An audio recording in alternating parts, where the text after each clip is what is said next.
Creo que ya va a empezar. Ok, cambiamos de lugar. Sorry.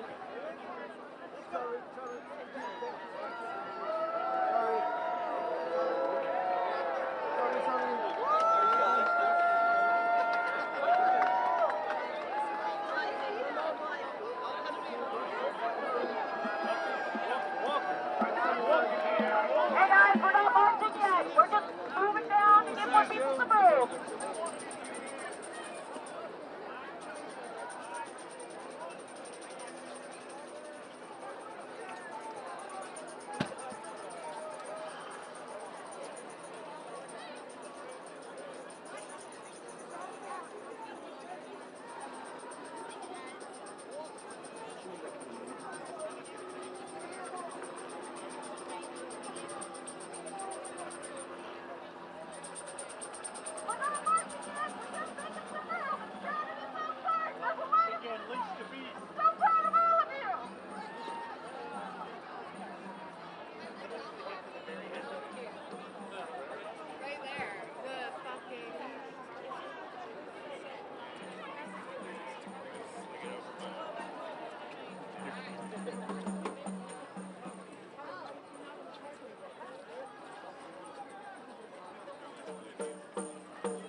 Vámonos de aquel lado, vete.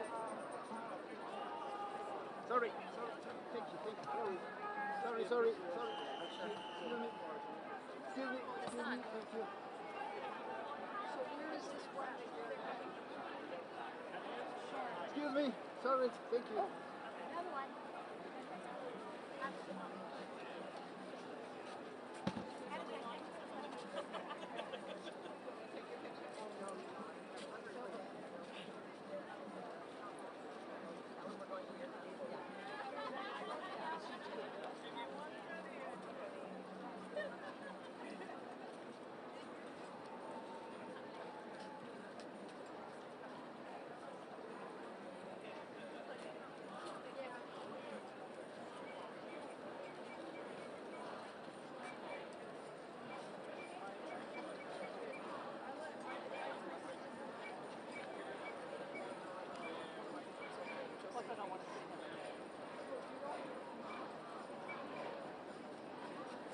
Tenemos que avanzar porque como que se adelantaron.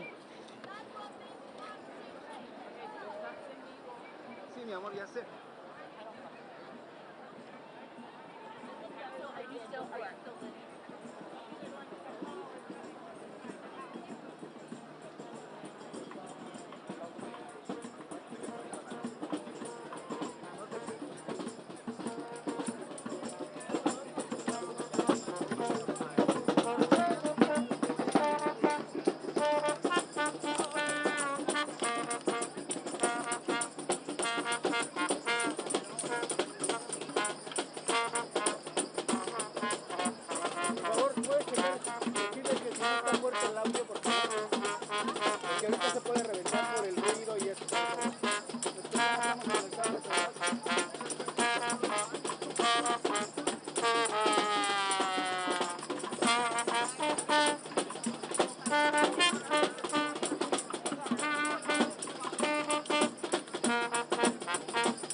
Wait, wait.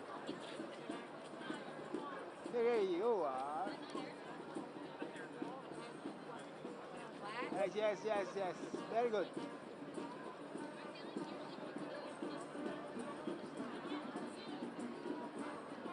Thank you. Tranquila.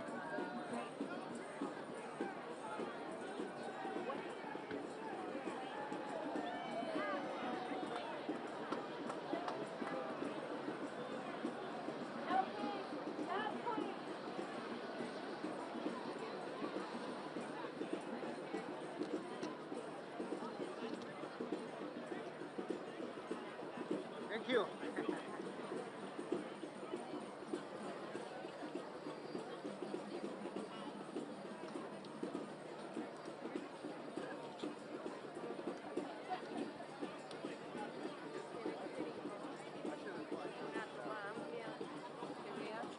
Toda completa.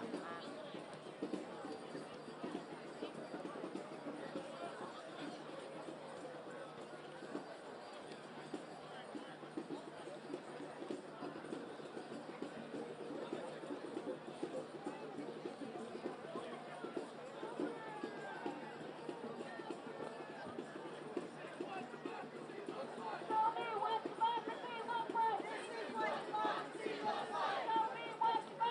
looks like.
mighty, mighty people. Everywhere we go. People want to know who we are.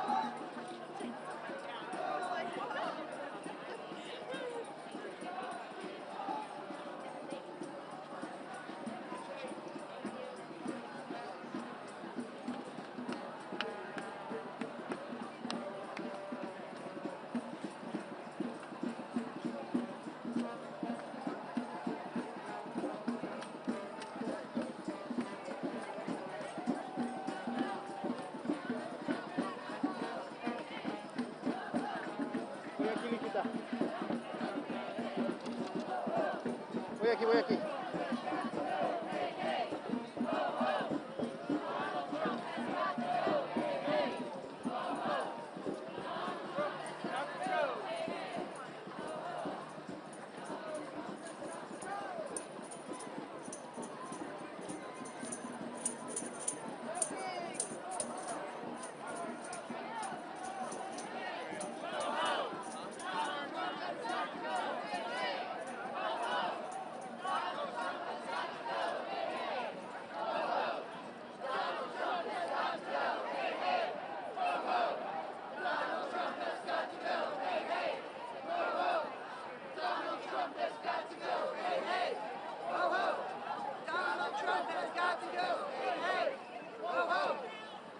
Trump has got to go. Hey, hey.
Are you sure? No, it's not.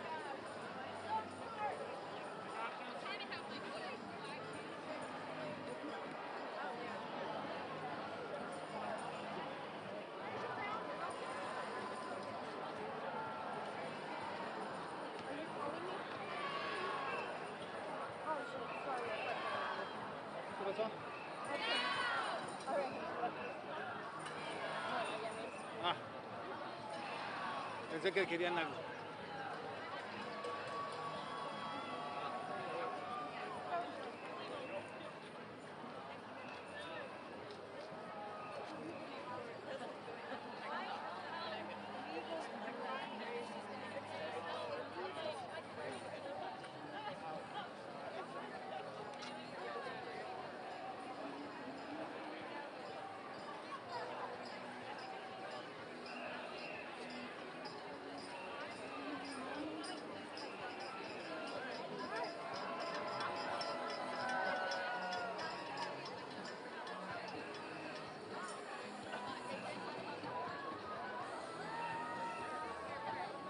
¿De aquel lado? Para dar el otro toma de aquel lado, del lado izquierdo. Vente.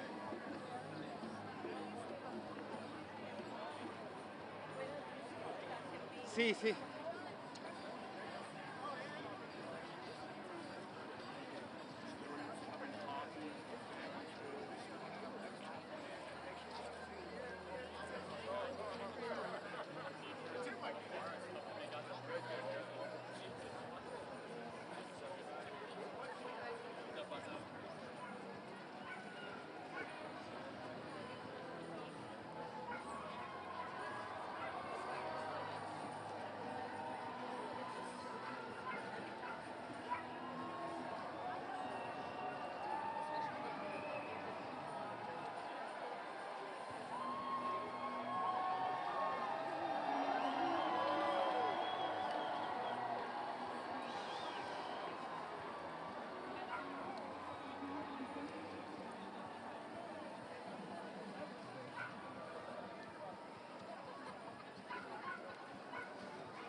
Hey guys, I want you to try something, okay?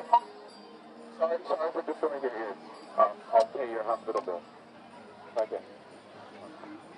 So, I want us to note a couple of other people. Who else do we want out of here other than just Donald Trump? Throw in a name. J.D. Vance has got to go. Hey, hey. Ho, ho. Who else?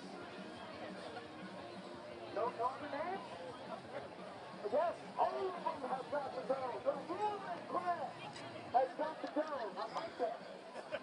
So, I'm bringing this out to note something.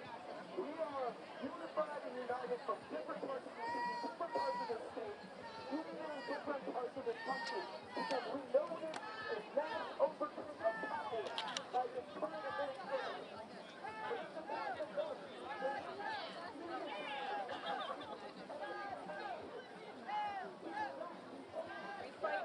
I see. No This king. here, exact. No Venga, venga. king.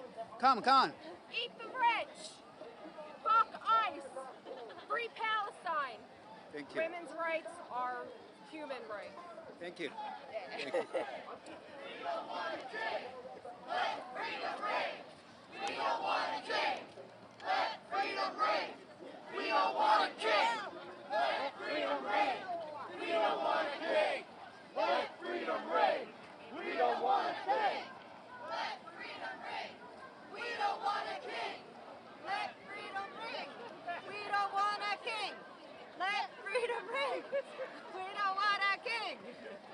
Come on, come on.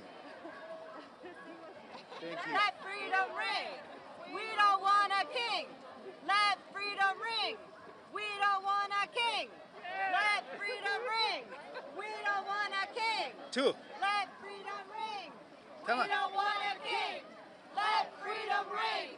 We don't want a king. Let freedom ring. We don't want a king. Thank you. Let Thank you. freedom Thank you. ring. We don't want a king. Oh, yeah, it is.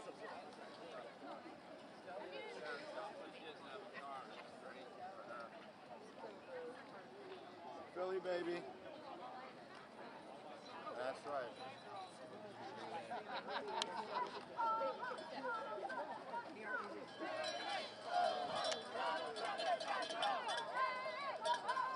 Donald Trump has got to go. Hey, hey.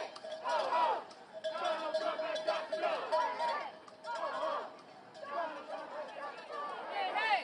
Ho, ho. Donald Trump has got to go.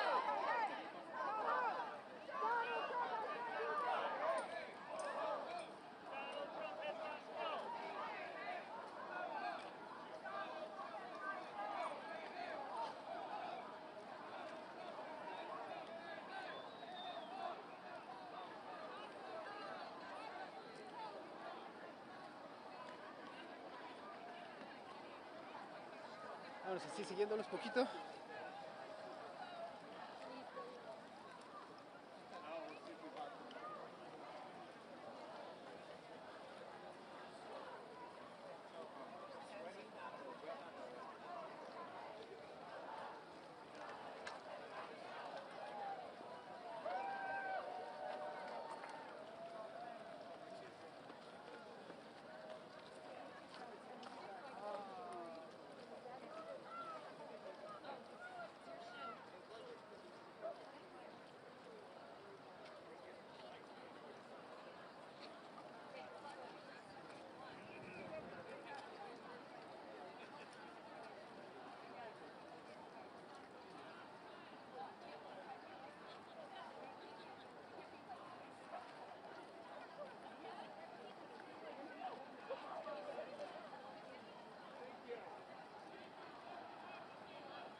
Thank you.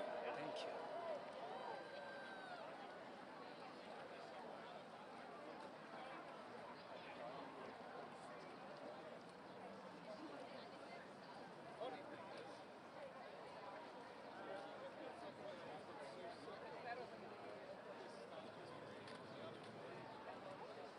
Thank you. Yeah.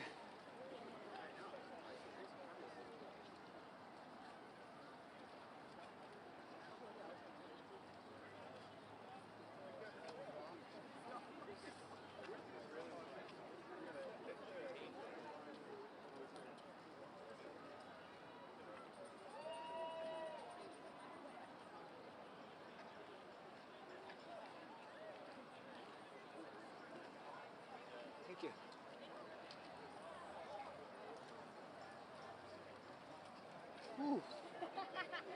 Me voy a ir un poquito para así, caminando con ellos atrás. Oye, agarraron para acá. Ah, ok. Necesitamos ya esa avenida para verla. Sí.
Someone's ugly and bad at me.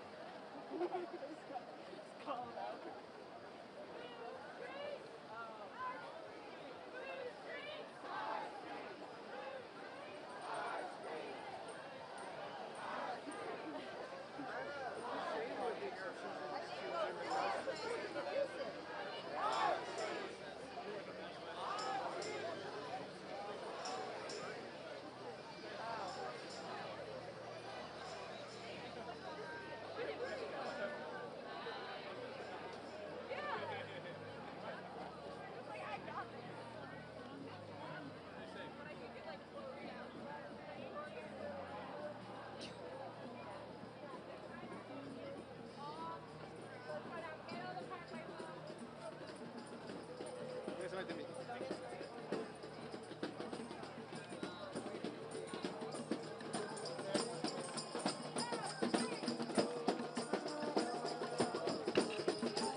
I'm waiting for you. I'm trying to wait for you. I'm trying to stay in one place. You're behind the marker. Oh, you are? Over to the left of the drummer. Wait a minute. That's what I thought.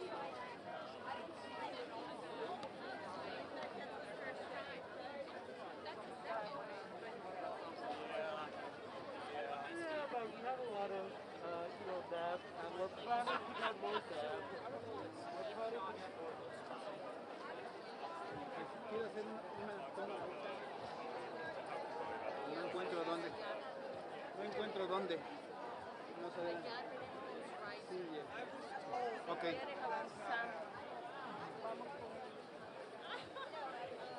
Espérame, voy a subir espera.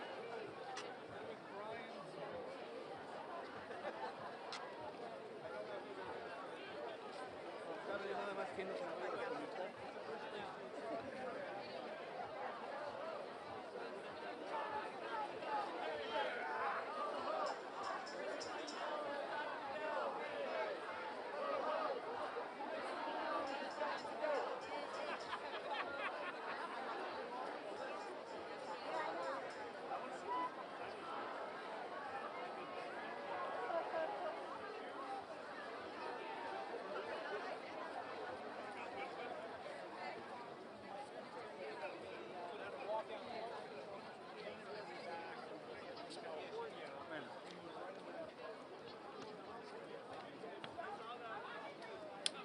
Sí, amor, gracias. Oh, okay, there you go.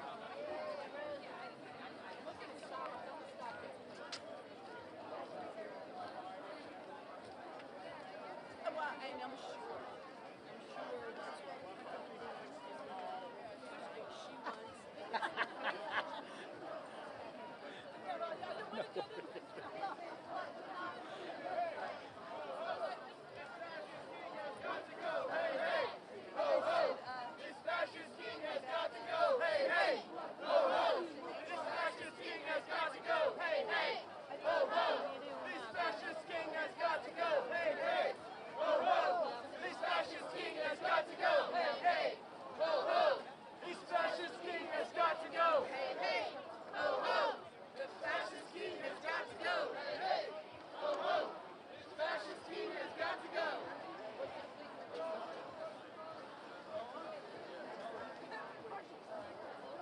Thank you.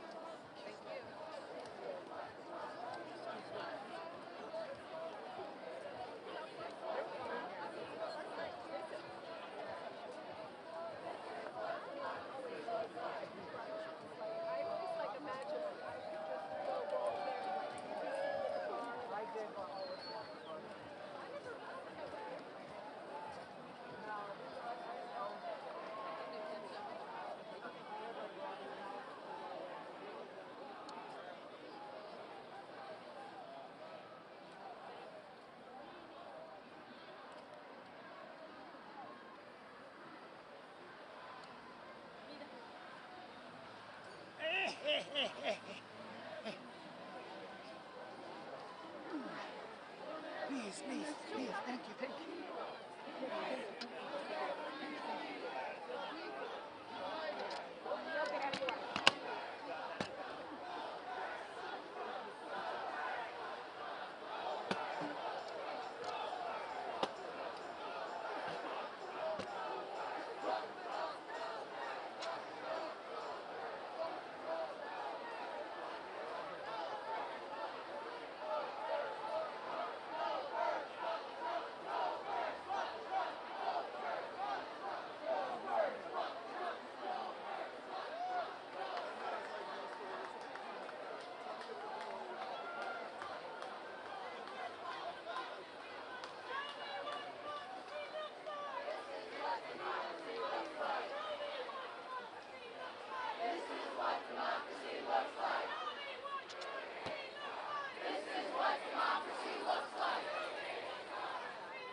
Sorry.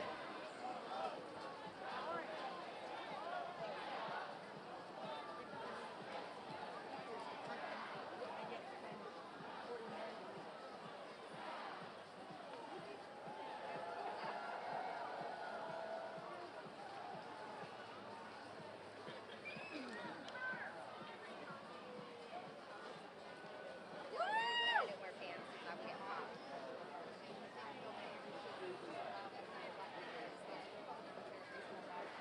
Thank you, thank you. This is what democracy looks like. Woo! Down with Trump! Let's get rid of him! Sorry. Thank you. Yeah. Have we got around here? Lisa!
Thank you.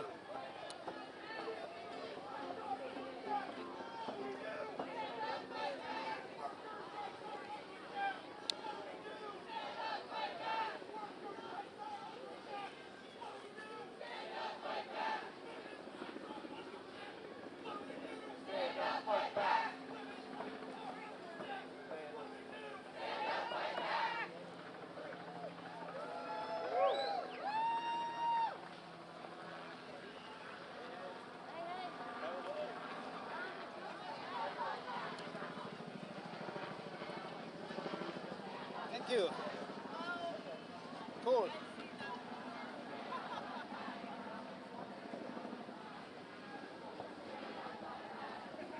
Thank you guys. Watching you.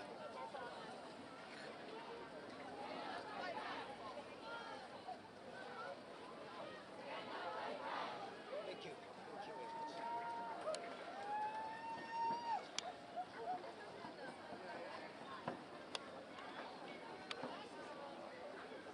Thank you very much.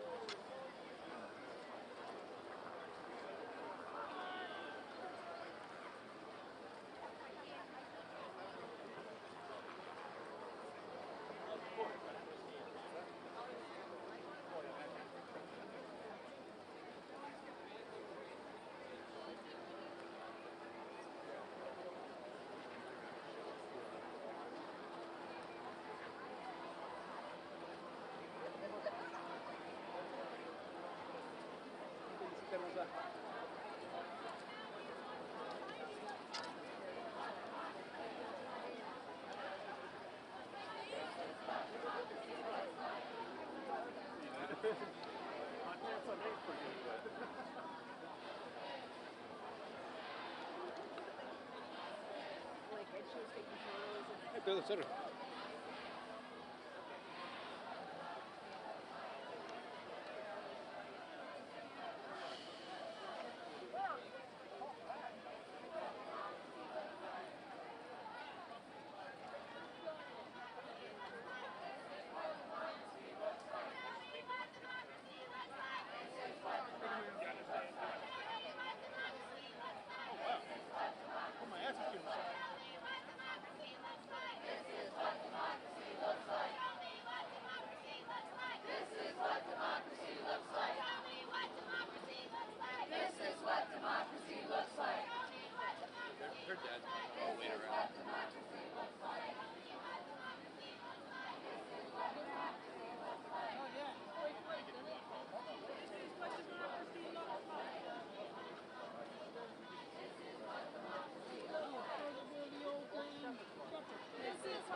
Thank you.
Tengo que limpiar el lente. Yeah, I've only received positive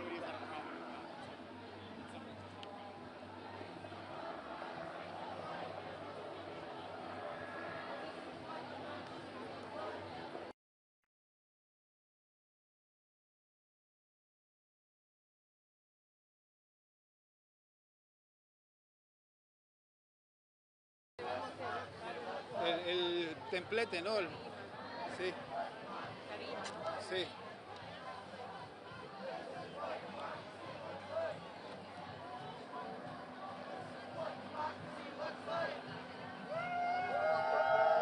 Yes.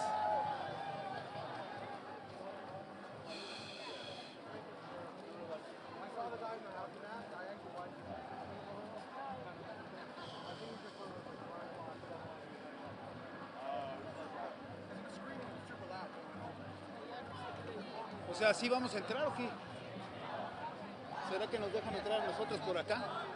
Están las bardas de metal. Sorry.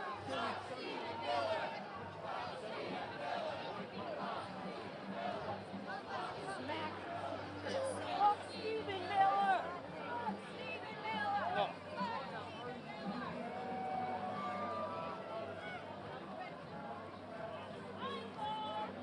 Ya te fijaste que son dos entradas, para acá y para allá. Están entrando de aquel lado.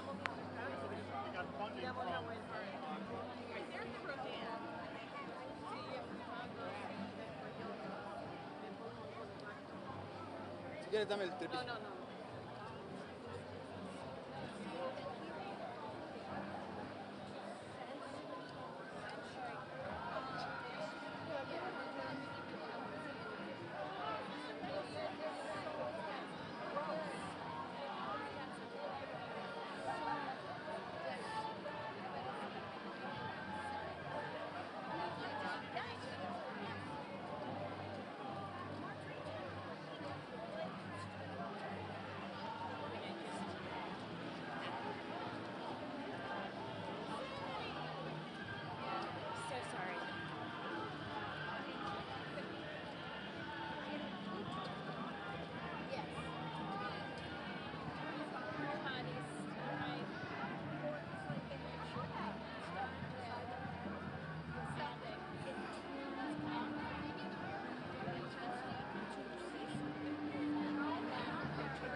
Encontrar el lugar.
Please note that there are water stations at 24th and Pennsylvania and Eakins Oval and Martin Luther King Drive.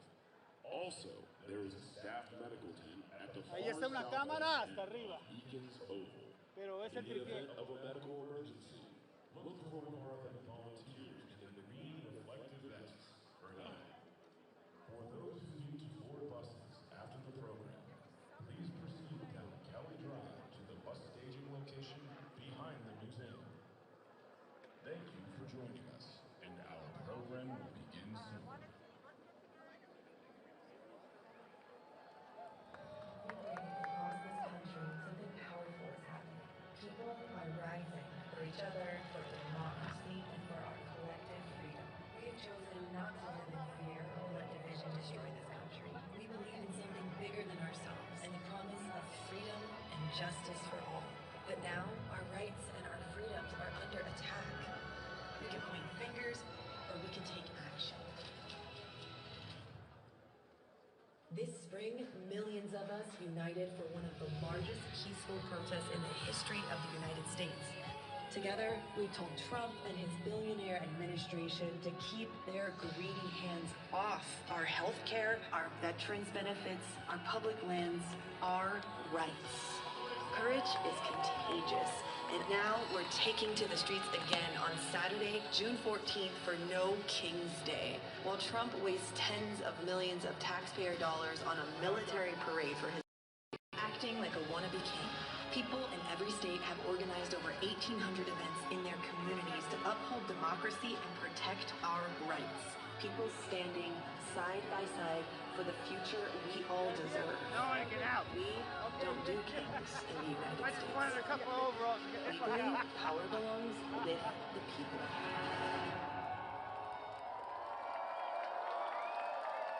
Please welcome Bishop William Barber, President of Repairers of the Breach, and architect of Moral Monday. Today he comes in his capacity as a minister and bishop in the church.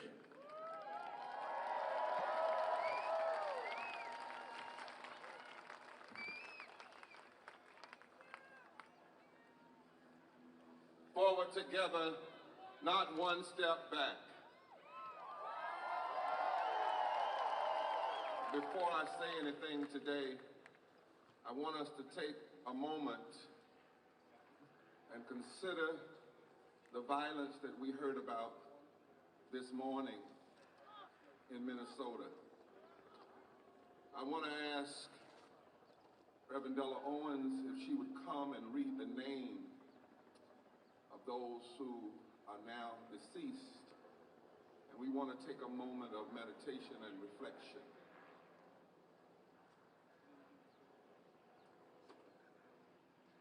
We remember State Representative Melissa Portman and her husband, Mark Portman, as they were shot and killed. We remember State Representative John Hoffman and his wife, who were shot multiple times. They have gone through surgery, and we are very optimistic about their survival. Let us pray for them as they recover. Violence, mean, cruel, premeditated violence has visited us again, and we have heard that lawmakers in Minnesota have been killed and shot, killed by a deception, a person impersonating law enforcement, inflicting death. And in this moment, my brothers and sisters, let us repent as a nation of all this violence and death. Let us pray for the souls of those killed, the recovery of those who were hurt and harmed. Can we pray for the families of those who've been shaken, the communities once again that have been rocked? Let us pray for the law enforcement that are doing the right thing, pray for the capture of the killers, the quick capture, and any behind this murderous deed. They claim they also he had a manifesto of other names. Let us pray that the hearts of elected officials to find the heart to set aside the politics of violence and greed and corruption and hate and death, and that we can find a way to do like we're doing here today and be one humanity. My faith in times like these says to be still and know that God is a very present help in the time of trouble. My faith calls us to, and the faith of many others, to embrace love and to rebuke hate, to rebuke fear, to rebuke death. And so let us do that together in this place in Philadelphia. And let us also embrace what many face, and people even not of faith, but who believe in a moral arc of the universe, and that is the oneness of our humanity.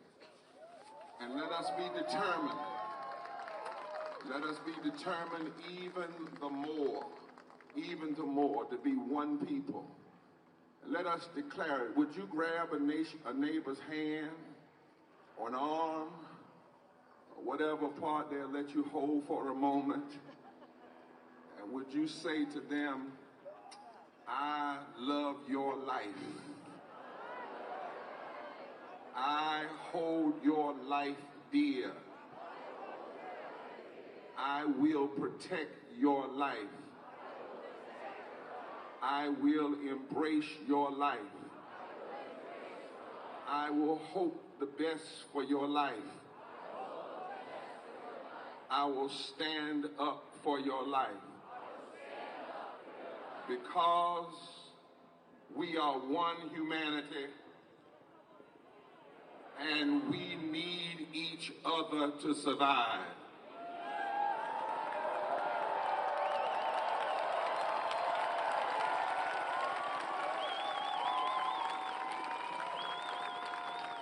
To my friend Ezra Klein and his wife, and all you gathered today, we the people cannot bow.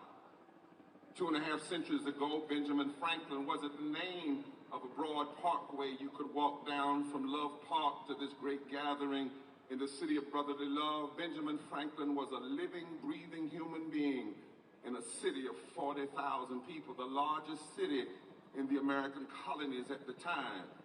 By 1777, there were as many as 14,000 British troops occupying Philadelphia. More than a third of the population of the city, because everyday people had linked up with everyday people in other colonies to declare their independence from tyrannical rule.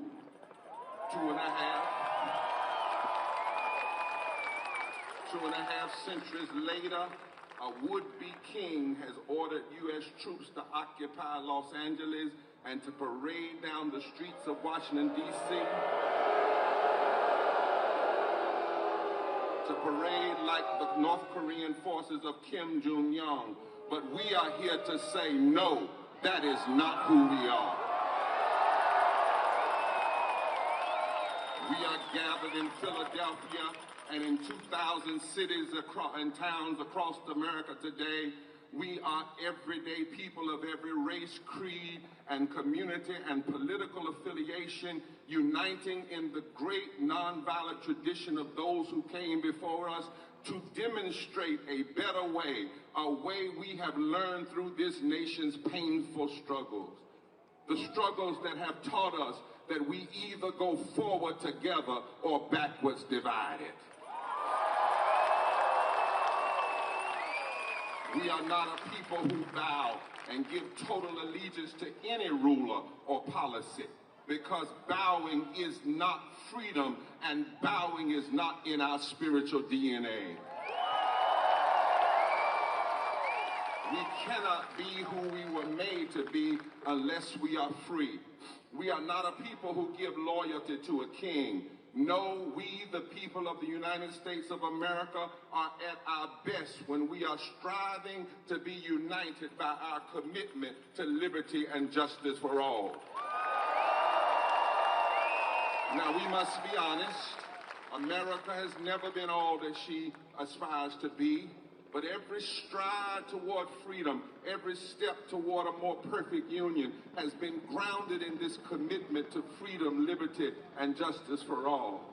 Declaring that we are created equal and endowed by our Creator with certain inalienable rights, life, liberty, and the pursuit of happiness. Writing in our Constitution, we the people, in order to form a more perfect union. Already that is a confession of our imperfection.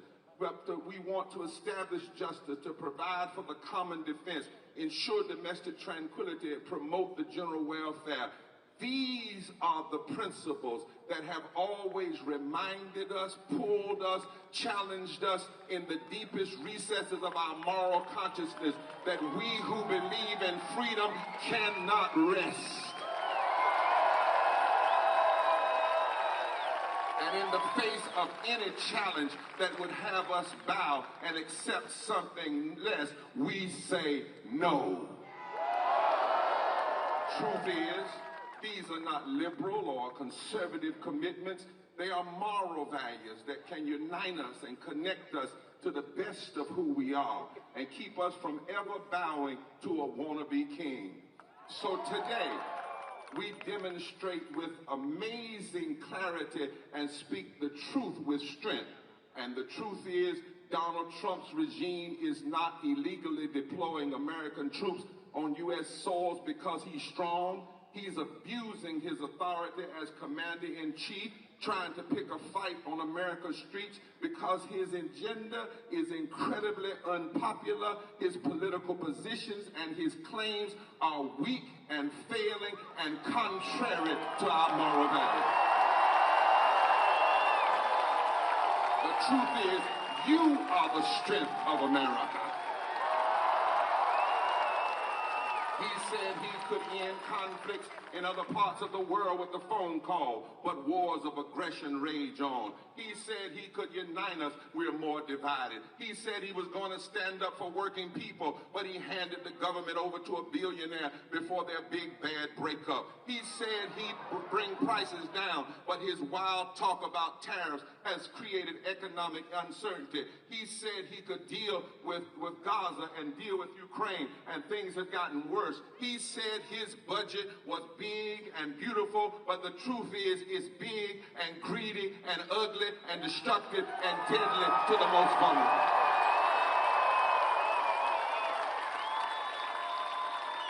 Ezra joined us last week as we've been gathering for Moral Mondays in D.C. since this big, ugly budget bill has been before Congress. They have arrested us, but they've not stopped our prayers or our prophetic critique to arrest the consciousness of America.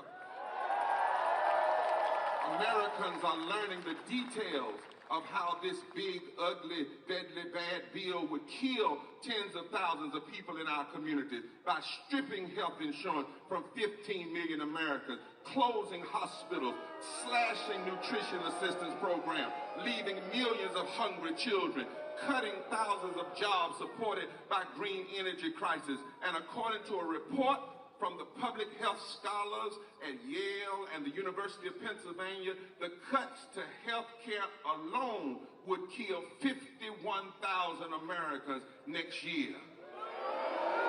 And the more people learn about its details, the less popular Trump's signature legislation becomes law, and his attempt to move more money from the poor and working poor to the wealthy than was transferred during chattel slavery.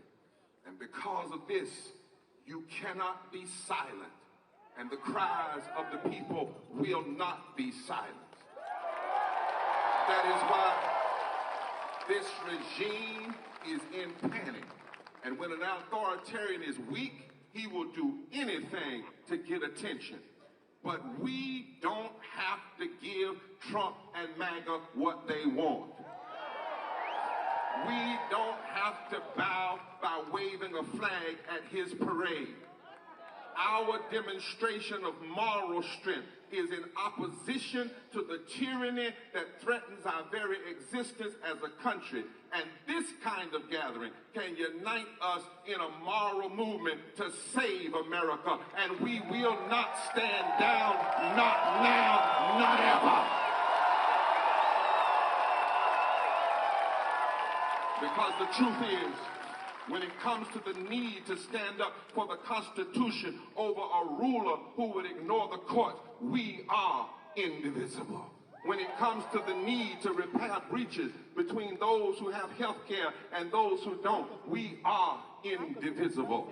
When it comes to the conviction that everyone deserves to be treated with dignity and respect, we are indivisible. When it comes to our commitment that no child should go hungry in this, the richest nation in the world, we are indivisible.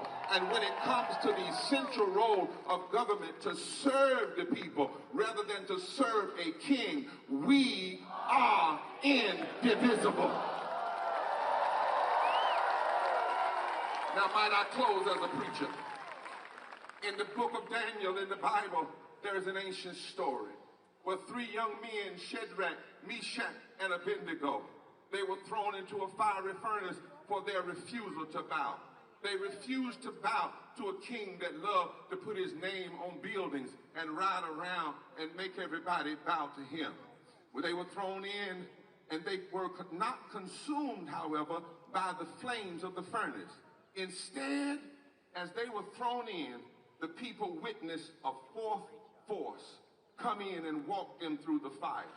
My fellow Americans, I stopped by this afternoon to remind you that when we tap into our moral power and refuse to bow, there is a greater power in the universe that will come and stand with us. In the final years of the anti-apartheid struggle in South Africa, they used to say, only a dying mule kicks the hardest. So we must maintain discipline, refuse to meet violence with violence, and keep our focus on an agenda that lifts us all to higher ground. We must join hands across all the lines that have been drawn to divide us and stand together as we the people. And when we do, I know a force more powerful than any of our individual actions will come and stand with us in the fire. That's what the best of American history has taught us. I stopped by to tell you and remind you today that the force of truth, the force of love, the force of justice, and the force of equality is more powerful than any would-be king. More powerful than brute force. More powerful than mean money, more powerful than big tech feudalism, more powerful than anything we know. When we stand up and when we stand together and when we refuse to bow, we can build a movement to save the heart and soul of America. Are you standing? When the founders refused to bow to King George, a fourth force stood with them. When the slave abolitionists right here in Philadelphia, black and white, refused to bow to the king-like rule of chattel slavery and slave masters, a fourth force stood with them. When women, black and white, refused to bow to those who didn't want them to vote, a fourth force stood with them. When segregationists and Jim Crow politicians lips dripped with the words of interposition and nullification, people like Rosa Parks and Viola LaRussa and Fannie Lou and Martin and Rabbi Heschel, men and women of every birth, refused to bow, and a fourth force stood with them. And I tell you, the force of truth and the force of love and the force of equality and the force of justice is more powerful than any would-be king named Trump or MAGA or anything. And so it's time. It's time for us to stand together like never before. Because when we all get together, we have the power to reconstruct American democracy. Did you know that if just 20% of us, if we organize 20% of the non-voters in the last election, especially poor and low-wage voters who couldn't see how casting a ballot could make a difference in their lives, if we can organize them, we can upend the whole political calculus.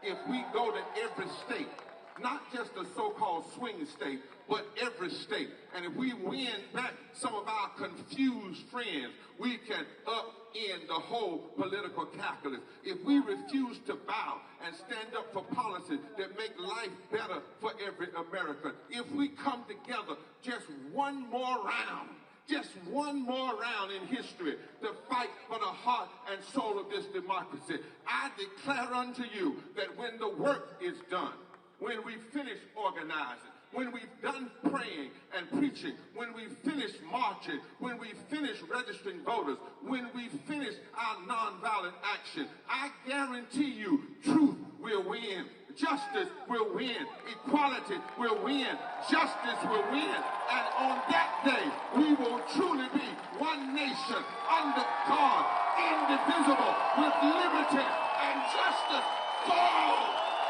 Stand! Stand! Stand! Stand!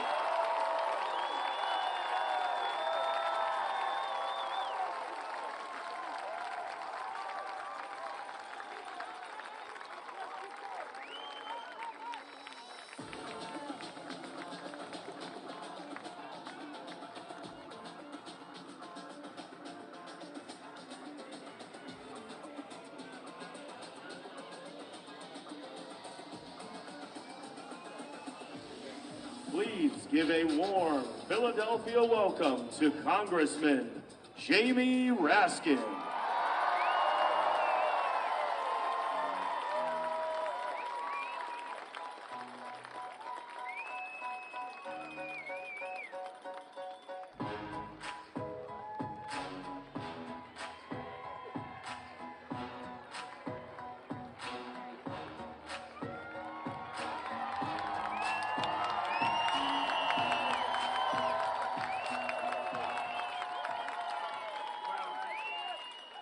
Hello, Indivisible. Hello, Philadelphia. Hello, America. I represent Ezra and Leah in the United States House of Representatives, so I like to think of myself as the congressman from Indivisible. But I came to Philly because it's a tough and a loving city, and you know how to topple kings here. You've been crushing tyrants since 1776. We come together, as Reverend Barber says, in the spirit of democratic, non-violent resistance. We pray for the families of Minnesota State Representative Melissa Hortman and her husband Mark, and for Minnesota State Senator John Hoffman and his wife. These are our brothers and sisters in the struggle for a more just America, shot down in cold blood in broad daylight. And we pray for them and all of the people of Minnesota. For the spirit of Philadelphia is the spirit of America. We've got no kings here. We've got no queens here. We've got no emperors. We've got no titles of nobility here. President Trump, happy 79th birthday. Sorry we couldn't make it to your party, but we did pay for it. You are not our king, and we are not your subjects. We will never be your subjects. The people are sovereign, and we are all equal in the eyes of the law. All of us born here on this land are citizens, and your executive order is nothing but bad graffiti on the Constitution, and we're going to wash it off today. We've got no kings and we've got no slaves. We've got no masters and no serfs. Those of us who aspire and attain to public office are nothing but the servants of the people. And the moment that somebody in public office begins to act like the master of the people, that is the moment to evict, eject, reject, impeach, try, convict, and start all over again. Under Article 1, President Trump, your job is simple: to take care that the laws are faithfully executed. That's it. In the monarchies, Tom Paine said, the king is the law, but in the democracies and the free societies, the law is king. You didn't get that memo, did you, Mr. President? You've been violating the law. You've been trampling the law. You've been ignoring the law, acting as if it's irrelevant to the only thing that matters, which is your own wealth and power. What if Thomas Jefferson were here? What if Abraham Lincoln were here? What would they say? They would say, cut it out. Stop violating the rights of the people. Stop trespassing on the powers of Congress. Stop staging provocations against the members of Congress and other parts of the government. Stop violating the orders of the courts. President Trump, your gangster state just threw Senator Padilla to the ground, kneeled on his back, and handcuffed him. Your agents barged into Congressman Nadler's office and handcuffed and traumatized his young staffer. Your guys arrested a judge in Wisconsin. You indicted Representative LaMonica MacGyver from New Jersey on phony charges, and she now faces 17 years in prison. You're terrorizing American communities with masked men in unmarked cars arresting people without warrants. You pardoned 1,600 felon rioters and insurrectionists who brutally injured 140 police officers on January 6, 2021. You're auctioning off pardons to Republican criminals in D.C. like they're selling cheesesteaks in Philadelphia. You're a billion-dollar crypto king now who dropped dozens of charges against crypto scammers. And now you want to fly around on Bribe Force One, an illegal $400 million jumbo jet grift from the emirs of Qatar. You sent the Marines to California. You hijacked the National Guard there. You threatened to seize the lawful power of the governor of California, the mayor of Los Angeles, and the chief of police, and you threatened to send heavy force to cities all over America this weekend to remind us of your love. But you know what? I don't see anybody trembling in Philadelphia today. I don't see anybody hiding behind the couch crying bone spurs today. It's raining and I see nothing but tens of thousands of patriots wherever I turn. And we paid for our own rally today. It's not on the taxpayers. We marched with millions of people across America to celebrate not the people in power, but the power of the people. We march in cadence with the great civilizing, nonviolent movements of American history, the abolitionists, the suffragists, the bonus marchers, the civil rights movement, the women's movement, the labor movement, the peace movement, the women's march, the environmental movement, the LGBTQ movement, March for Our Lives, and the climate movement. We may not be founding fathers in the 18th century, but we are founding fighters in the 21st century. So what do you say, Philly? You ready to fight back? You want a gangster state, or do you want free speech and democracy in America? You want a king? You want a king who thinks, like all kings, that women are his property and he can grab whomever he wants, wherever he wants? Or do you want a democracy run by strong women and strong men, strong enough to be the allies of women and not their attackers and harassers? You want a king who stages coups and insurrections and lies about elections? Or do you want a constitutional right to vote in America? Free from all the gerrymandering and voter suppression. Do you want an imperialist takeover of Greenland and Canada and Panama? Or do you want statehood for Washington, D.C. and Puerto Rico?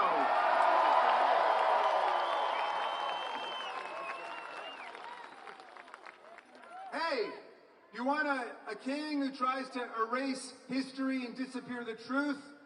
Or do you want Bruce Springsteen, who tells them the truth all over the world?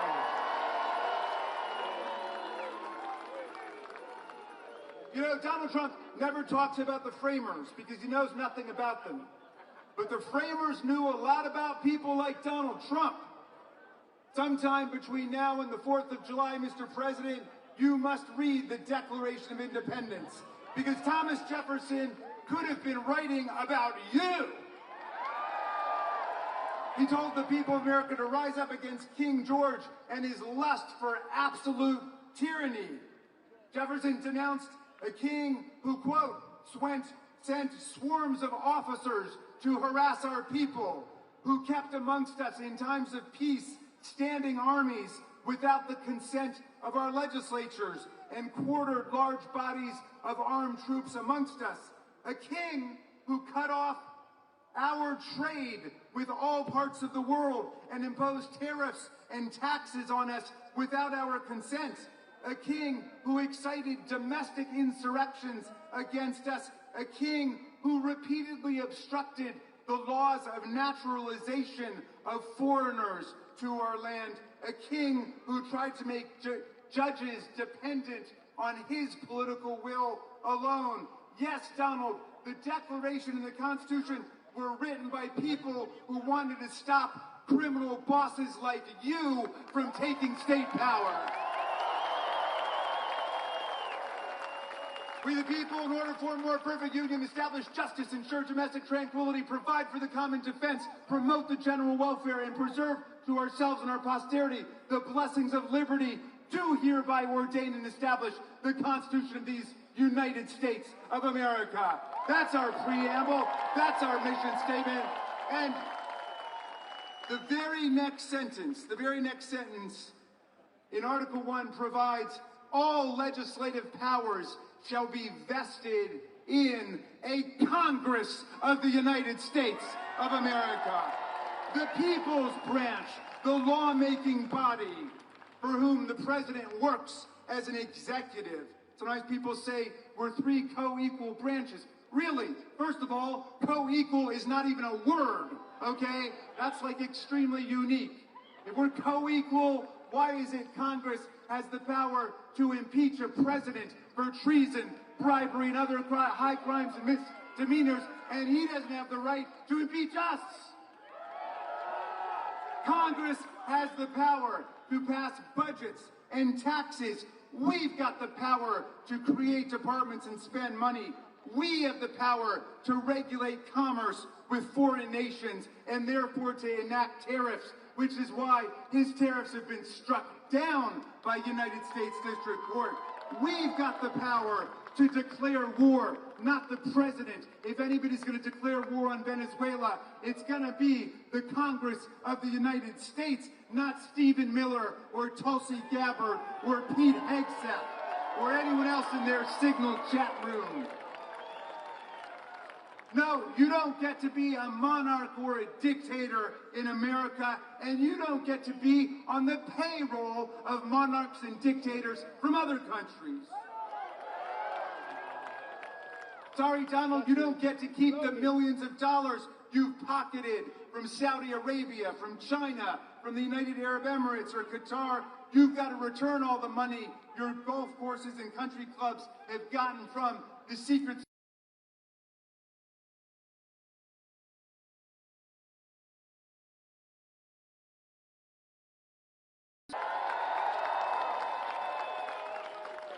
This time Donald Trump Jr. says, my dad doesn't even accept his salary. I'm sorry, that's all he's allowed to accept. The framers were clear. You get paid by the people of the United States to whom you owe a duty, not Putin and the kleptocrats of Russia, not bin Salman and the theocrats of Saudi Arabia, not Orban or the autocrats of Egypt and Turkey. The framers wanted an undivided duty to the American people. You can't sell out our Constitution to build your luxury hotels in Gaza or a golf course in Greenland. My friends, the people are winning all over America. The bullies are on the run. We ran Elon Musk out of town.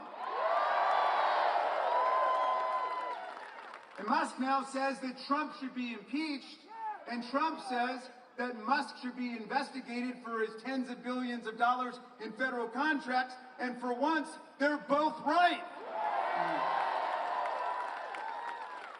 My friends, fascism will not be the end of American democracy. American democracy will be the end of fascism. We will stand up for democracy and human rights and freedom all over the world. We will stand with President Zelensky and the people of Ukraine against Putin's filthy, bloodthirsty invasion.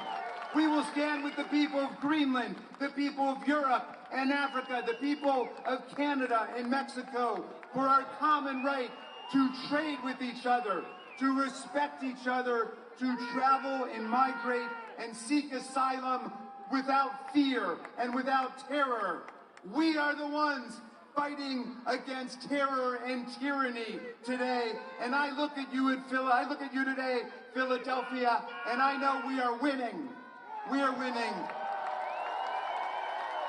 I will leave you with the words of the great Tom Paine, who my son Tommy was named after. And Tom Paine got to this beautiful city in 1774, 2 years before the American Revolution. He fell in love with your city, and he fell in love with this land. He said, if America lives up to its values and its ideals, it will become, he said, an asylum to humanity. Not an insane asylum, mind you, okay? A place of refuge for people seeking freedom from religious and political and intellectual and economic repression from around the world. And then he wrote the greatest pamphlet in our history, Common Sense, which ignited the American Revolution against the kings and the queens and the lords and the dictators. But 1776 was a tough year, and the country was split down the middle, and half of the people were saying, you can't beat the greatest military empire that ever existed. You can't overthrow a tyrannical king. It won't work, they said. But half the people said, let's give it a try. Let's pledge to ourselves our lives, our fortunes, our sacred honor to build a government that rests on the consent of the governed and the rights and the freedoms of the people. But in 1776, Paine wrote another pamphlet called The American Crisis to give people hope, to see it through all the way. And I'm going to quote a little passage for you. I'm going to update the language pursuant to instructions from Nancy Pelosi, because she said Tom Paine was a feminist and he wouldn't mind. And that he was fighting for women's voting rights in the 18th century. But Paine said this. He said, these are the times that try men and women's souls. The summer soldier and the sunshine patriot will shrink at this moment from the service of their cause and their country. But everyone that stands with us now will win the love and the favor and the affection of every man.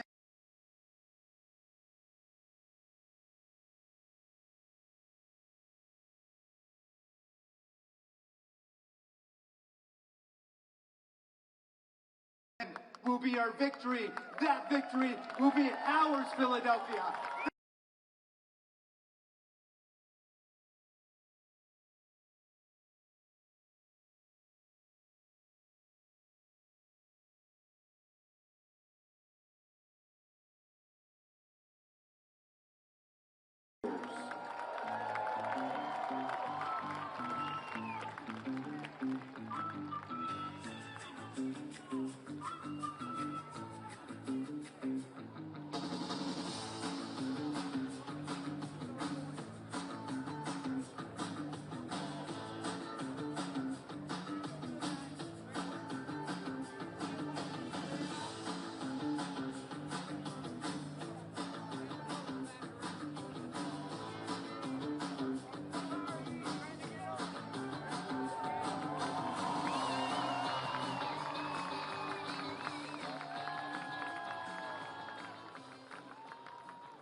ago, on the 60th anniversary of the March on Washington, thousands gathered on the mall, not in commemoration, but in rededication. It was a magnificent sight. All ages, young and old, in every color imaginable.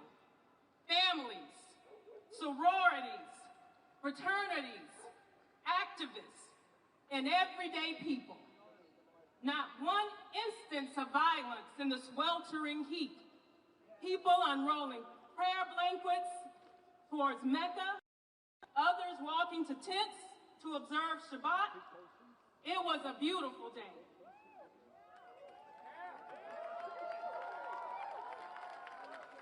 And 700 miles away in Jacksonville, Florida, a gunman with a swastika carved into his weapon opened fire in a predominantly black community and shot dead 3 people. Same day, same country. A tale of 2 Americas, much like the tale of 2 wolves. You all have heard the story, right? We talk about it a lot in our home, and it goes that a Cherokee grandmother told her granddaughter about a battle that goes on inside every person. My child, she says, the battle is between 2 wolves. One is full of anger, division, chaos, greed, arrogance, self-pity, resentment, lies, false pride, superiority, and ego.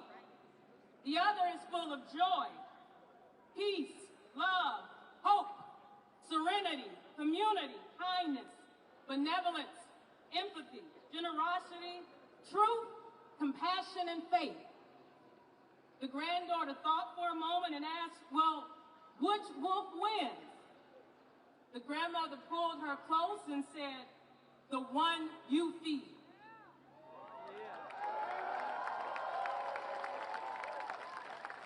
I stand before you today, not in anger, but in love. Not the sentimental kind, but a bold, unwavering, truth-telling love.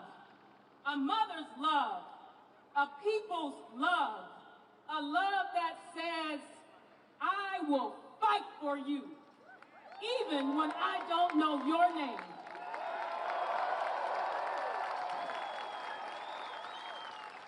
Because your liberation is bound up in mine.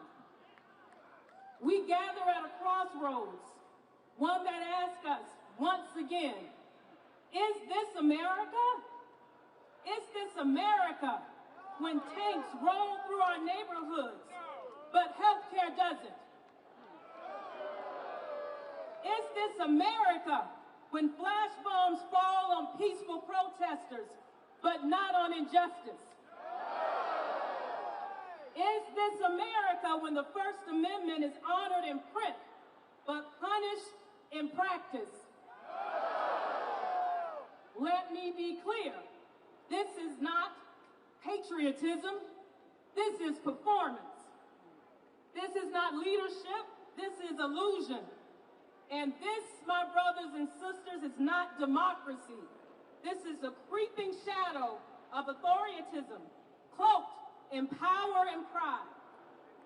But we will not be deceived by noise and spectacle, because the true strength of this nation is not in its missiles, but in its morality.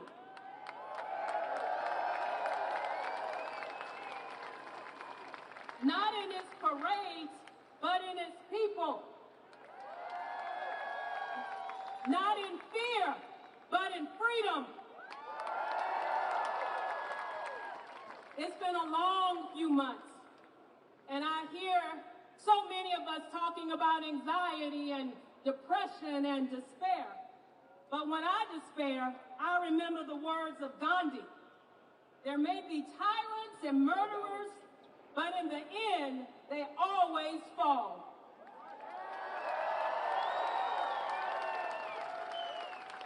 Because truth force, what he called soul force, satyagraha, is more powerful than any other weapon.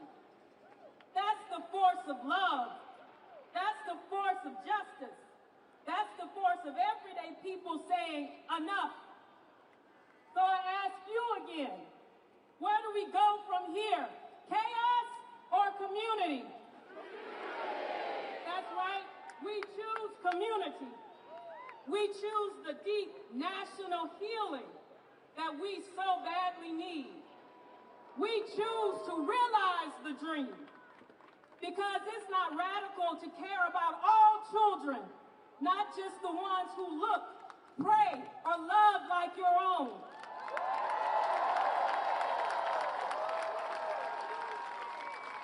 It's not radical to believe in the words carved on the base of the Statue of Liberty. Give me your tired, your poor, your huddled masses yearning to breathe free.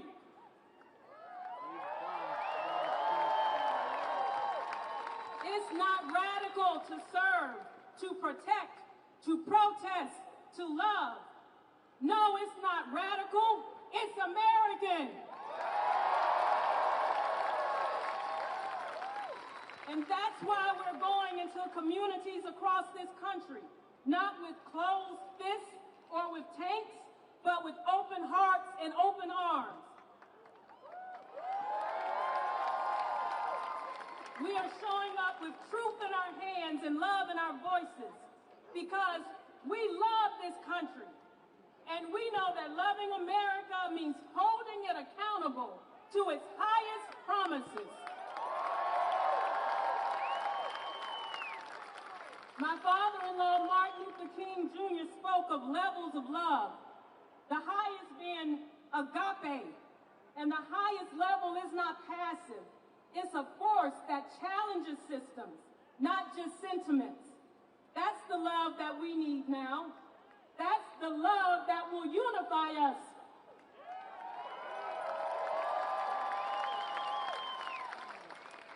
So let us raise our voices, not in hate, but in hope. Let us march, not to divide, but to build. Let us love, not to escape the struggle, but to endure it together.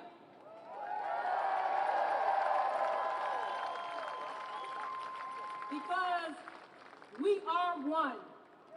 One people, one nation, under God, indivisible, with liberty and justice for all. Thank you.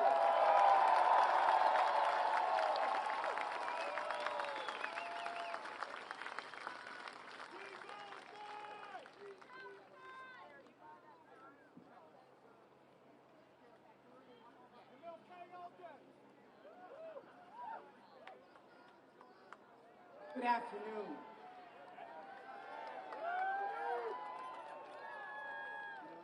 Let me first say that we send all of our prayers and support to those families that lost their loved ones who are elected officials in Minnesota.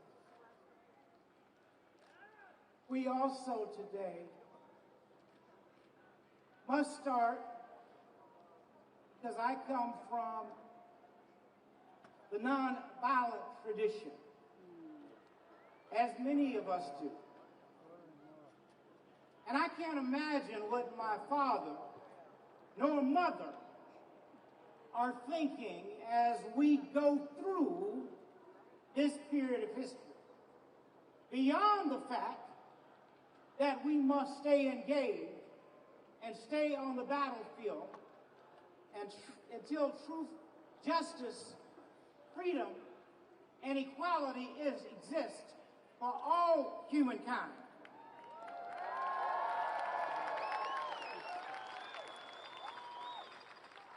I am deeply honored to stand with you today in the city of brotherly love. A city steeped in the dream of liberty, a city that birthed a nation, and a city that has long carried the flame of resistance in the face of oppression. Philadelphia, you are no stranger to struggle. You were a sanctuary for runaway slaves, a refuge for the righteous abolitionists, a crossroads for the Underground Railroad, and today you're once again a sacred ground where justice calls and freedom answers.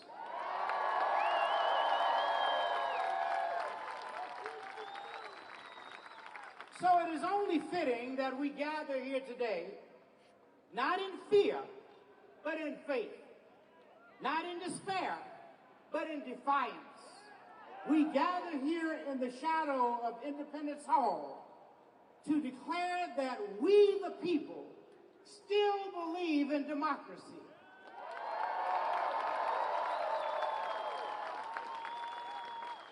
We still believe in justice. And we still believe in a nation without kings, without tyrants, without rulers who place themselves above the law. We are here to say this land belongs to the people, not to the monarchs, not to the autocrats, not to strong men, but to the people. Just as the generation of 17 and 76 cast off the crown and proclaimed a republic, we, the generation of 2025, pledge to keep faith with that sacred inheritance and let it be known to every corner of this land. We will not let democracy die on our watch.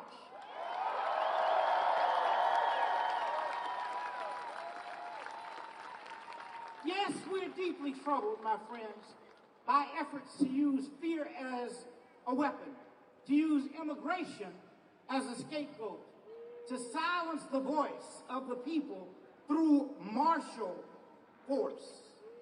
But we are not afraid, we're not intimidated, and we will not be moved.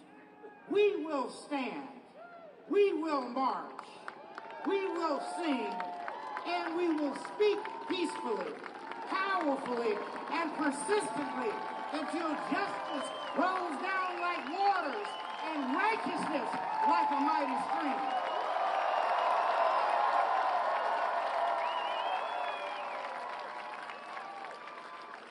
Let us be clear. Let us be perfectly clear that to deport anyone without due process is not only illegal, it is immoral.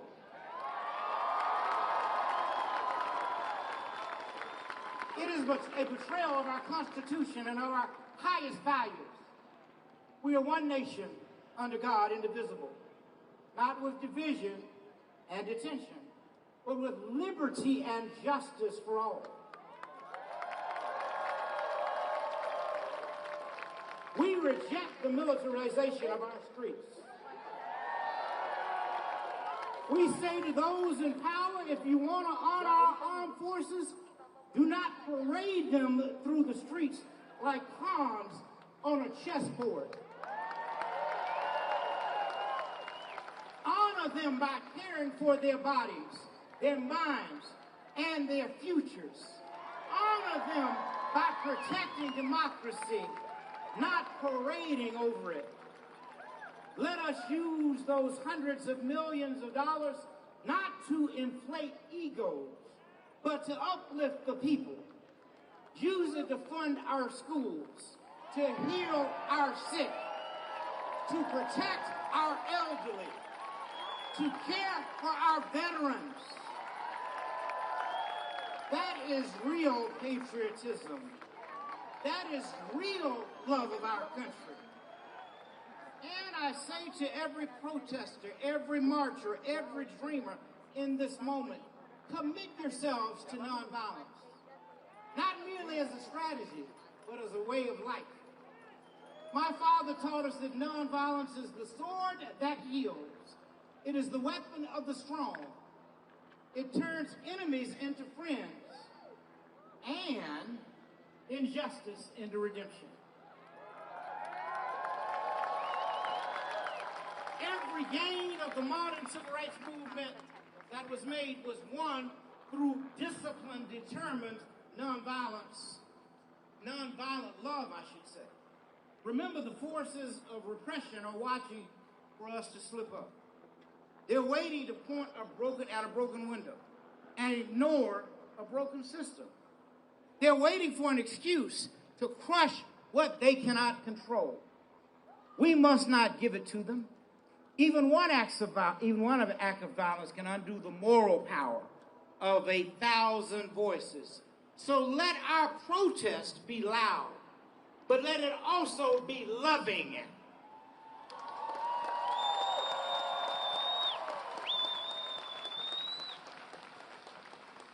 Let it be fierce, but let it be faithful. Let it be firm, but never fueled by hate. So train your hearts in the discipline of peace. Prepare your minds for the long road ahead. And walk together, children, don't you get worried. But there's a great camp meeting in the promised land of justice. So as I close this afternoon, I want to say to you, have faith in democracy. Have faith in the power of the people. Have faith in truth over lies, light over darkness, love over hate. We walk not alone, for God walks with us. And if God be for us, who can be against us? So let us rise up with faith. Let us march on with courage. And let us keep climbing toward that great day when liberty is no longer a promise, but a lived reality of all. And so, we will never give up. We will never give out. We will never give in. We will speak. Para hacer la toma de arriba.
poquito, Luisita, por favor.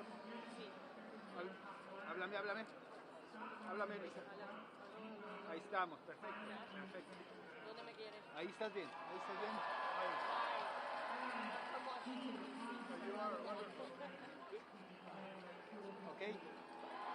Ok, perfecto, gracias. Un segundo. Ok, listos, grabando, Luis.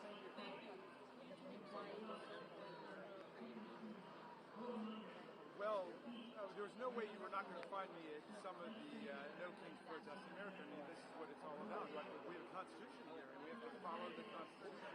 And we don't have a king, we have a president. The president's job is to take care that the laws are faithfully executed. The laws passed by Congress, by the House and Senate, and signed into law by the president. That's all the president's job is, not to trample the freedoms and the rights of the people, not to usurp the powers of Congress. So I was going to be out there regardless, but when they invited me to come to Philadelphia, I just thought it was too wonderful and too symbolic an invitation to come to a place where the Declaration of Independence and the Constitution were born, to come to where the Battle of Gettysburg was, and the people of Philadelphia, the people of Pennsylvania, they've always stood up for our freedom and democracy, and they're doing it again.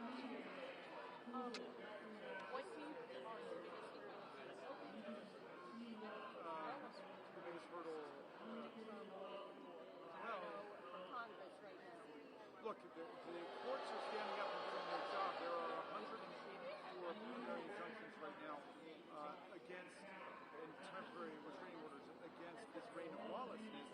And, you know, if we knew that Trump and his administration were going to comply with all the judicial orders, then we could feel pretty confident we could struggle our way through. But they have been, you know, doing a do-si-do, 1 foot in, 1 foot out, sometimes complying, sometimes not. We got to make sure that judicial independence is respected and that the orders of the courts are respected. But fundamentally, we're not going to be able to rely on the courts. We need people all over America, not just in my beautiful home state of Maryland, the free state, not just in Pennsylvania, but in every state of the Union, and stand up for democracy and freedom and the rule of law in the country.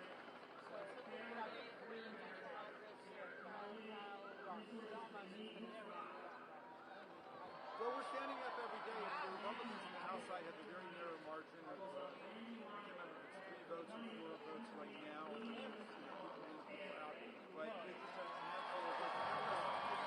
Great pressure on all the politicians across the country, so the ones who are in swing districts just feel it's not worth it. They're going to give up their careers. They've got to be more afraid of their own voters turning against them than they are of Donald Trump, saying he's going to force somebody else or get Elon Musk to spend his money.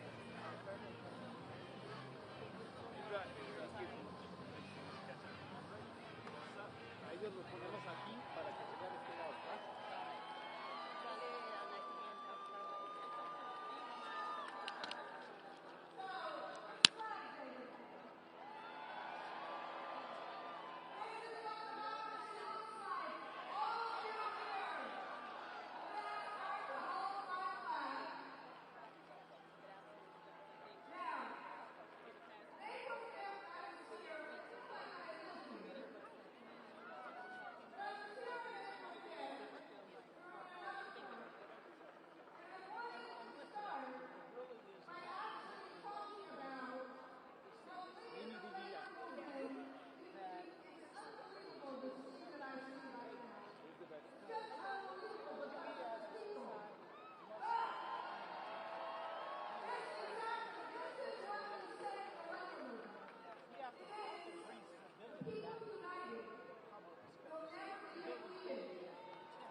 entiendo, perfecto. Can you tell me why it's so I think it was important for us to be here to show Americans, remind Americans the best of us, to remind us to be united, to stand for what is right, what is just, and what is Question, I'm sorry. Why is it so important for you to be here? It's important to be here because there are two separate Americas. And we talk about being, it's in our name, the United States of America. We cannot be the United States of America if it's all right to have a different vision, but those visions must unify and not suppress someone else because you disagree with them. I mean, we're here because this is a First Amendment right. My dad used to say the greatness of America is the right to protest for rights. And when you have elements of government that seem to be attempting to suppress the rights for all people, the people must stand up and say, no, that is not what we want. We know we can be better. We are working to create. My dad might have called it the beloved community in my mind. Do you have any Well, obviously, it's beyond tragic. We were en route here, so we still haven't fully been briefed, but we do know that elected officials lost their lives. And again, we keep asking, is this America? This can never be normalized and become what we expect. And that's why we're here today. That's why more than 2,000 cities and towns across the nation, people are coming together and standing together and to remind us that we are great and with what we have in this country. something about Minnesota? I would, I certainly, it's almost like you're waking up dreaming of something that should not ever exist. We as a society have lost our humanity. When someone loses their life, you can't get any, I don't know what else could happen. But also, when people are mistreated, there's a humane way to do everything. If someone disagrees with you, it does not have to result in death. That is absolutely insane and crazy. We are better than that as a nation. But you must continue to understand that it's the rhetoric that's put into society that's not justified, but it creates an unfolded set of circumstances. Humanity is better. And I must say that our prayers go to the families. Our prayers go to them. And I hope the community lift up the community. Someday, Dad would say this. I have to keep saying it. I can't say it enough. We must learn non-violence, or we might face non-existence. What do you think your dad would tell Donald Trump? That's a very good question. Dad always challenged and attempted to find the best in a human being and extract the best, the goodness. And, you know, Donald Trump represents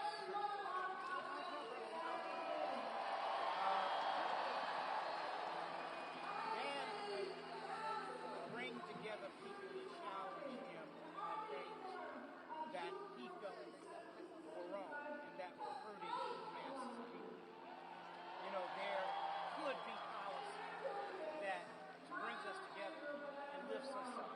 I mean, I think Dad would be very concerned, and Mom, I should say, about children being in schools. You go and track them and divide their families. What kind of human being does that? Orders that? There's a constructive way to address some illegal scenario. And I feel personally, I don't even know how you call people aliens. Aliens is another thing.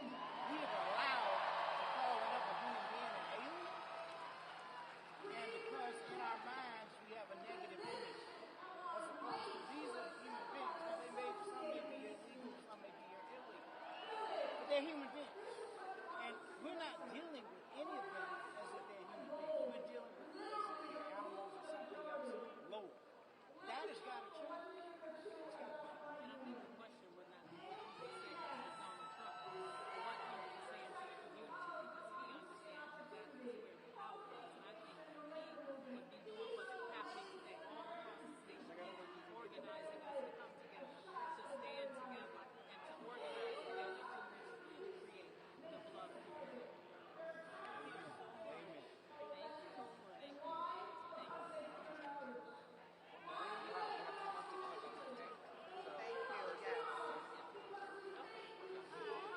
Thank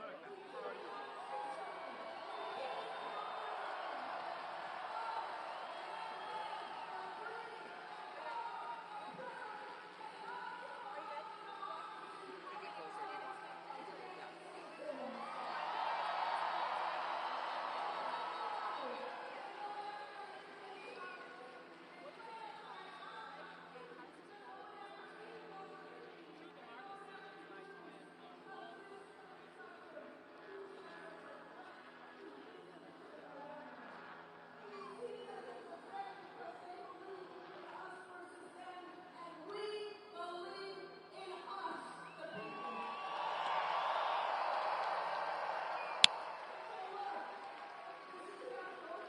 Say yes. Say good. Say yes. We must address the fears and show people that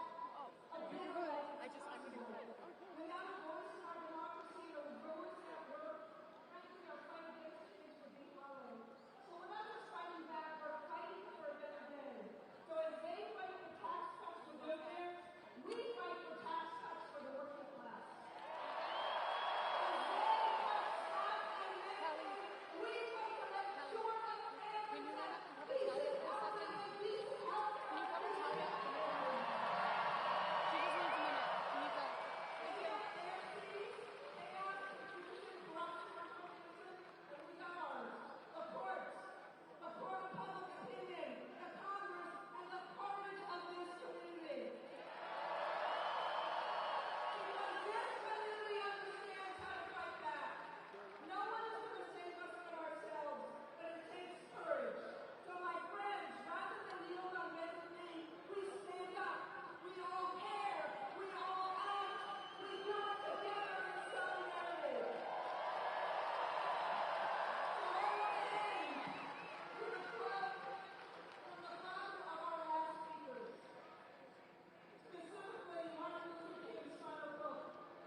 También yo.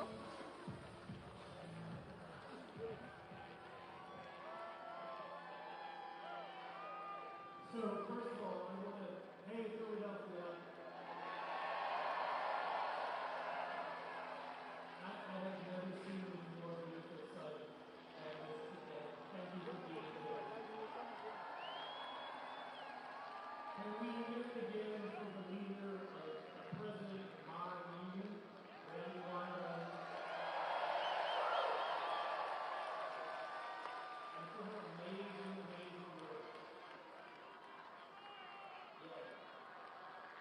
So I need some help. I need some help.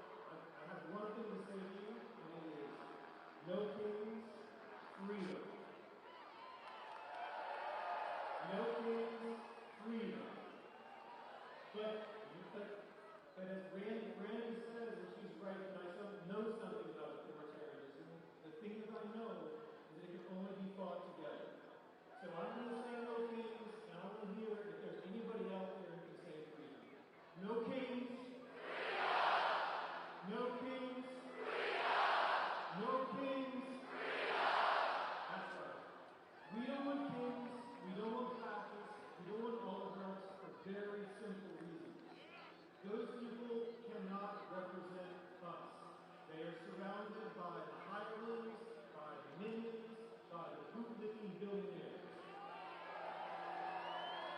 And what they will do and what they are doing is taking away the future, taking away our hope, destroying the environment around us, taking away our rights. That is what they are bringing to us. No kings. No kings. No kings. Freedom means hands off.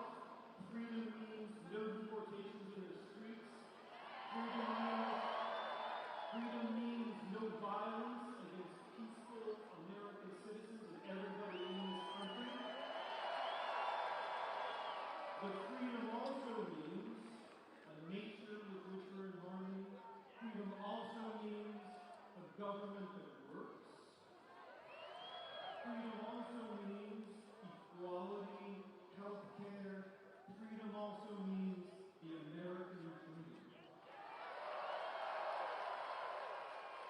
No kings. No kings. No kings. When I was a little kid, my parents brought me to the city to see the Liberty Bell.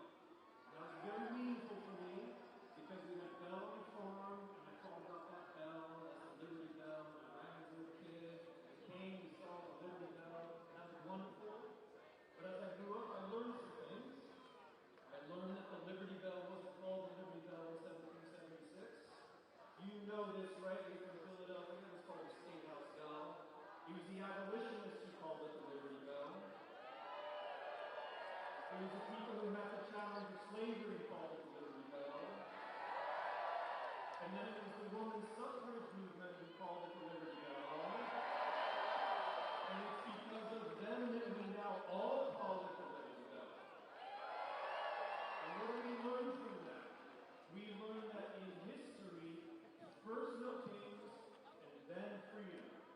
And we learn that you only make progress for freedom with struggle, and you learn that you only make progress for freedom with allies who you learn from.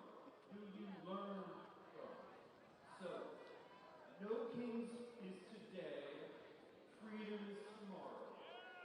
No kings today, freedom tomorrow. We act together today, and we keep acting tomorrow. We make a new friend here today, and we do something with them tomorrow. We meet somebody we admire today, and we do something with them tomorrow. We meet somebody who's a little more courageous than us today, and we do something with them tomorrow. Today, no kings, tomorrow, freedom. There is a better America out there. There is a better America underneath. There is a better America than we can see.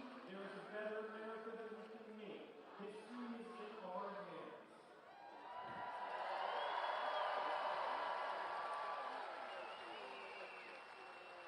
No kings.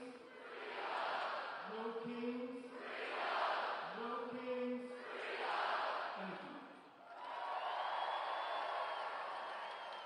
Please welcome to the stage the co-president of Community Change, Lorella Brandon.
want you to blame your neighbor, to fear the immigrants, or believe that someone else's survival is a threat to your own. But here is the truth. Trump is cheating working people. He is using immigrants as scapegoats to distract us while he steals from all of us. We have seen one of these things before. A rise by stoking fear, by criminalizing the vulnerable, by removing from the many to enrich the few. We believe in something different. We believe every person has worth, that families belong together, that workers deserve dignity no matter where they were born. It isn't guaranteed. It is something we build together. And above all, we believe our solidarity is stronger than their fear. So what do? We rise, we organize, we show up, we link arms across race, across faith, across difference. We hold the line and we move the line.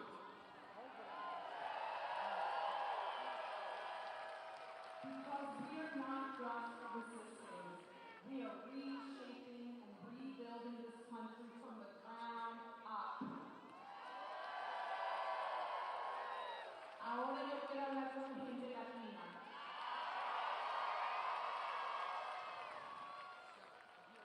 Sí, nos están atacando por tener la piel morena, por hablar español, por existir con orgullo.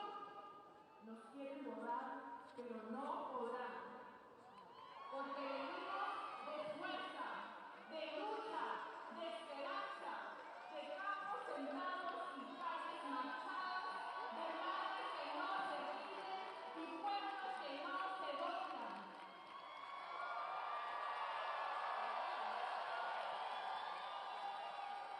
Este es mi familia latina, este es el momento de unirnos, de alzar nuestras voces, porque aquí estamos, aquí seguimos y no nos vamos. Ni un paso atrás, porque esta también es nuestra América.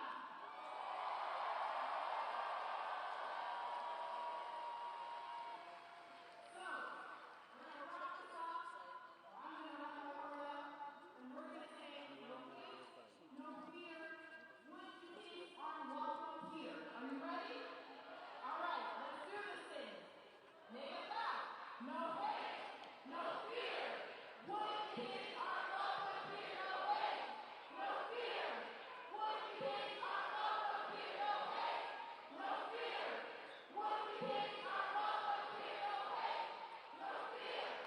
Would you please are welcome here? No hate, no fear. Would you please are welcome here? No hate, no fear. Would you please are welcome here? Thank you, Philadelphia. Please give a warm Philadelphia welcome to Army veteran with common defense, Shah.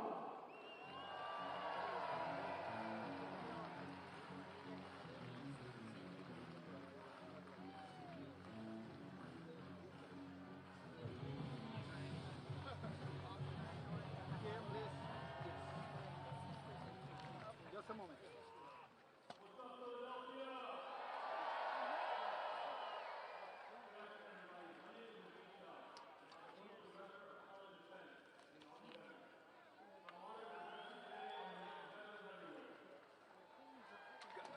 Es que si no se va a ver la madera y se va a ver feo, Luisita hermosa. ¿Qué te hago? Sí, ahí, dame chance. Déjame dar foco. ¿Ok?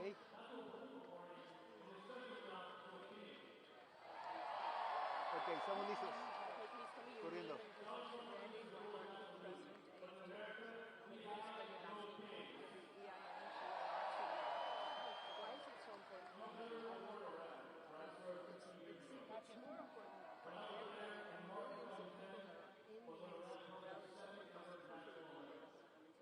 Because it's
What's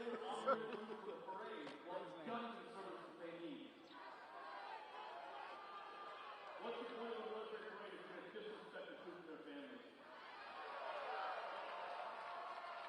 250 years ago, the army that I love was founded by the Continental Congress to stand up against King George. Almost nothing is prouder than to say, go army. But today, Trump's birthday parade isn't about patriotism. It's about his power. And here's the truth. In a recent poll that we did, 70% of veterans, including Republicans and Independents, are opposed to Trump's birthday parade. Because we know you don't honor the troops by making them fly. And that's why Manifestantes and our veterans are gathered here today and across the country to reaffirm our commitment to the Constitution of the United States. Not a politician, not a political party, and no king. Despite our nation's history of oppression and racism, but the ideals that we took an oath to rise above all of that. When I took my oath to join the Army, I did so because I believe that America stood for something better, and I still do. And that's why it's so important for me to protect this country and this Constitution from all enemies, foreign and domestic. If we are to be the shining city on the hill, then we must set the example. Before we send our troops to promote democracy abroad, we must protect democracy here at home. Liberty and justice must truly be accessible for all. The men and women of our military must hold the oath every single day. And the veterans, we're here to commit to continue upholding our oath. And we call on all members of Congress, left, right, and center, to do the right thing. Because the future of democracy depends on them. And it's because of all of you out here going beyond just today. Continue to show up, because this is not just the end, this is just the beginning. Because in America, we have no king.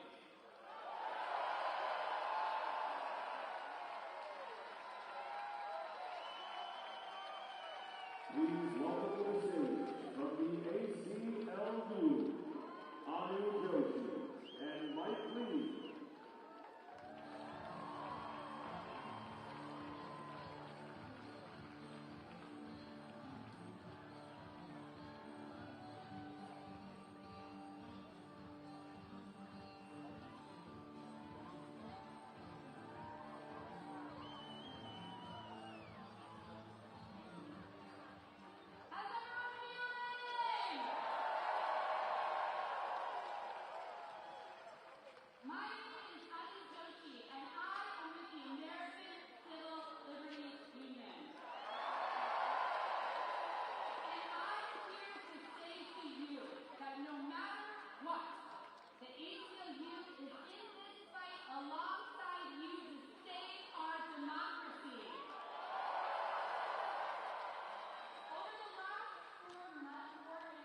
Para el otro lado para tener otra toma.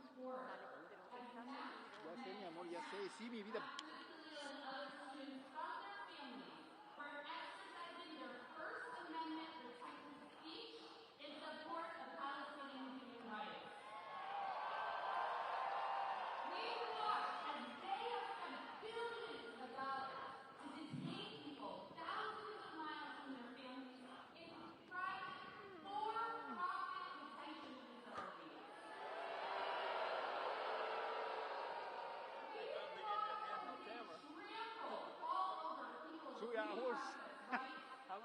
It's very heavy.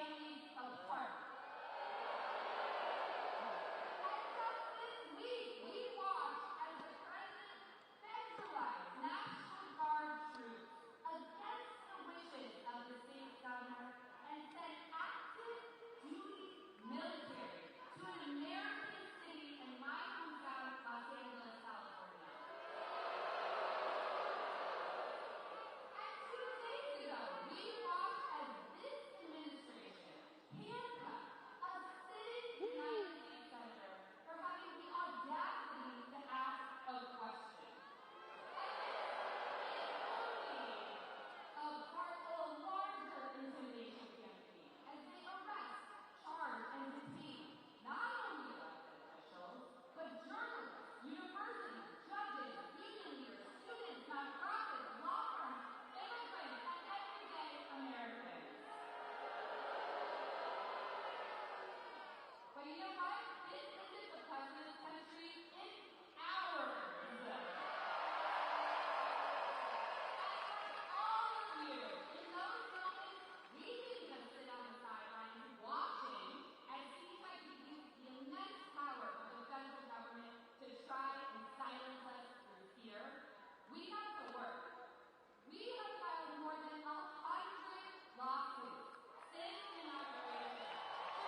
Happy democracy.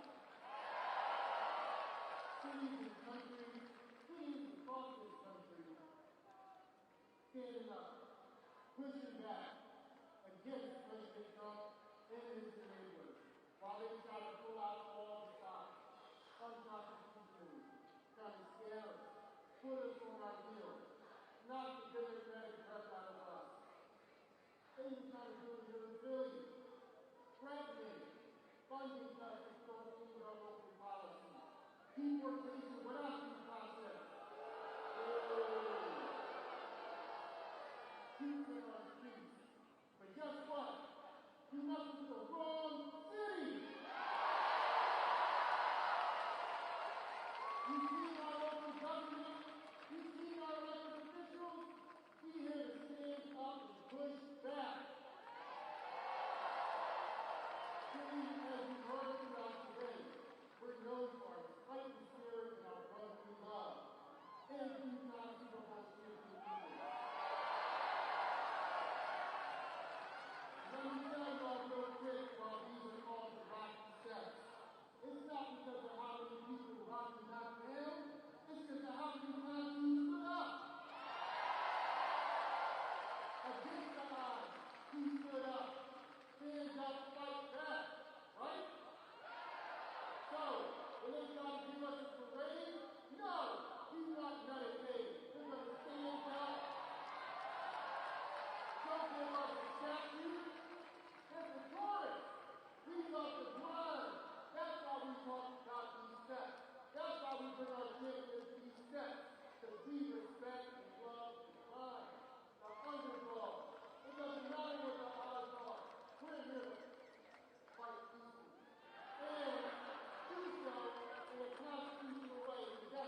te voy a cambiar el lente, porfa. O sea, voy a tener que apagar un poco, cambiar el lente.